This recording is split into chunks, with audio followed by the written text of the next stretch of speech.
Hi అండి. ఎలా ఉన్నారు? బాగున్నారా అండి? ఈరోజు బీరకాయ తొక్కుతో పచ్చడి చేశాననమాట. ఇది గూడా చాలా బావుంటదండి. ఎండుమిరపకాయలతో ట్రై చేయండి. చాలా చాలా టేస్టీగా ఉంటది. ఒక్కసారి చేశారంటే వదిలిపెట్టరనమాట. ట్రై చేసి ఎలా ఉందో కామెంట్ బాక్స్‌లో చెప్పండి.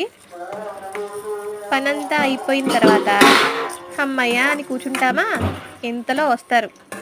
"నీకేం పని పాట లేదా? ఎంతసేపు ఆ ఫోనేనా?" అంటారు.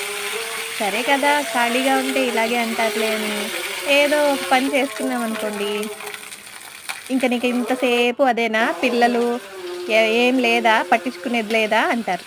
ఇలా అయితే ఎలా అండి వీళ్ళతో? మీ ఇంట్లో గూడా అంతేనా అండి? రండి కామెంట్ బాక్స్‌లో మాట్లాడుకుందాం. నచ్చితే లైక్ చేయండి, షేర్ చేయండి, సబ్స్క్రైబ్ చేయండి. చూస్తున్నారు గానీ లైక్ చేయట్లేదండి. ఒక లైక్ చేయండండి. Thanks for watching.